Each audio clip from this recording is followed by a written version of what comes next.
ಸ್ತೋತ್ರ. ಅಮ್ಮ ಹೇಳ್ತಾ ಇದ್ರು ನಾನು ಬಹಳ ಖುಷಿ ಆಗಿದ್ದೇನೆ. ಖುಷಿ ಆಗಿದ್ರಿ ದೇವರಿಗೆ ಸ್ತೋತ್ರ. ಹಿಂಗೆ ಕಾಲ್ಕೊಳ್ತಿರ್ತೀನಿ ದೇವರಿಗೆ ಸ್ತೋತ್ರ. ಸಂತೋಷ ರೀ.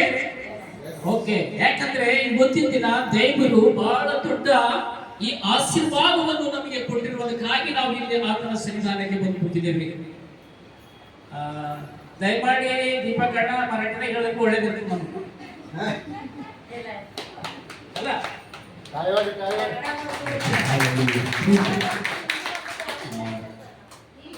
ಮಾಹಿತಿ ಮಾಹಿತಿ ಕೊಡ್ತಾ ಇದ್ದಾರೆ. ಸಂತೋಷ ಎಲ್ಲರೂ ಸಣ್ಣ ಖುಷಿ ಮದುವೆ ಆಯ್ತಾ? ಯಾಕಂದ್ರೆ ಇವತ್ತಿನ ದಿನ ಬಹಳ ಸಂತೋಷದ ದಿನ ಎಂಬುದಾಗಿ ನಾವು ನೋಡುತ್ತೇವೆ. आजचा दिवस लई खुशीचा आहे. आम्ही आज करत आहे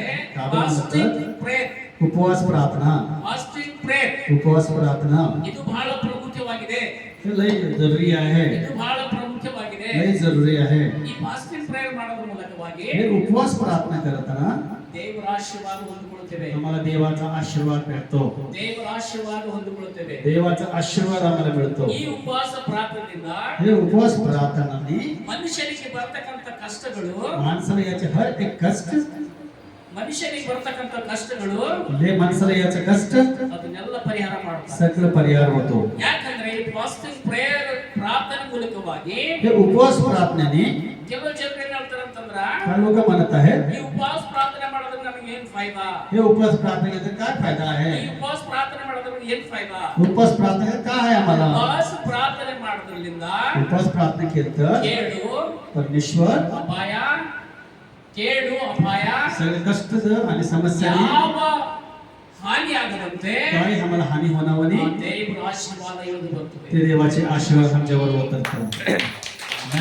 ಆ ಆಶೀರ್ವಾದ ನಮಗೆ ಪ್ರಾಪ್ತವಾಗಬೇಕಾದ್ರೆ, हे आशीर्वाद आम्हाला भेटावतात. ಆ ಆಶೀರ್ವಾದ ನಮಗೆ ಪ್ರಾಪ್ತ ಆಗ್ಬೇಕಾದ್ರೆ, हे आशीर्वाद आम्हाला मिळवतात. ಆ ಪ್ರಾಪ್ತ ಆಗುವಕ್ಕೋಸ್ಕರವಾಗಿ त्याच्यासाठी ಉಪವಾಸ ಪ್ರಾರ್ಥನೆ ಬಹಳ ಪ್ರಾಮುಖ್ಯವಾಗಿದೆ. त्याच्यासाठी उपवास प्रार्थना लई गरजेची ಮನುಷ್ಯನಿಗೆ आहे. ಉಪವಾಸ ಪ್ರಾರ್ಥನೆ ಮಾಡೋದ್ರಿಂದ माणसाला उपवास प्रार्थना करताना ದೇವರ ಶಕ್ತಿಯನ್ನು ಹೊಂದಿಕೊಳ್ಳುತ್ತಾನೆ. परमेश्वराचं सामर्थ्य आम्ही घेतो. ದೇವರ ಆಶೀರ್ವಾದವನ್ನು देवाचा ಹೊಂದಿಕೊಳ್ಳುತ್ತಾನೆ. आशीर्वाद आम्हाला भेटतो. ಆ ಪ್ರಾರ್ಥನೆ ಮೂಲಕವಾಗಿ या प्रार्थनेच्याने ಎಲ್ಲಾ ಕಾರ್ಯಗಳು ನೆರವೇರುತ್ತವೆ. सगळे काम पूर्ण होतात. ಯಾಕಂದ್ರೆ का बरं म्हणलं तर ಇವತ್ತು ಕೆಲವು ಜನರು ಹೇಳ್ತಿದ್ದಾರೆ, आज काय लोक म्हणत आहेत ನಾವು ಉಪವಾಸ ಪ್ರಾರ್ಥನೆ ಮಾಡಿದ್ರೆ ಏನ್ ಬಿಲ್ಡಿಂಗ್ ಕಟ್ಕೋಬಹುದಾ? आता आम्ही उपवास प्रार्थना करतो का बिल्डिंग बांधतो का? ಉಪವಾಸ ಪ್ರಾರ್ಥನೆ ಮಾಡಿದ್ರೆ ನಮಗೆ ಏನಾದ್ರೂ ಕೊಡುವುದಕ್ಕೆ ಸಾಧ್ಯ ಆಗ್ಬೋದಾ? आम्ही उपवास प्रार्थना करतो काय तर खरेदी करू शकतो का? ಅದು ದೇವರ ವಾಕ್ಯ ಹೇಳುತ್ತದೆ. देवाचं वचन सांगतंय ಎಲ್ಲಾ ಕೇಡು ಅಪಾಯಗಳಿಂದ सगळे कष्ट संकटापासून ನಿನ್ನನ್ನು ತಪ್ಪಿಸುತ್ತದೆ. तुला मी वाचणार आहे. ಆದರೆ त्याच्यासाठी ಉಪವಾಸ ಪ್ರಾರ್ಥನೆ ಬಹಳ ಪ್ರಾಮುಖ್ಯವಾಗಿದೆ. उपवास प्रार्थना लईच गरजाची आहे. संतोष है विषय आहे ना?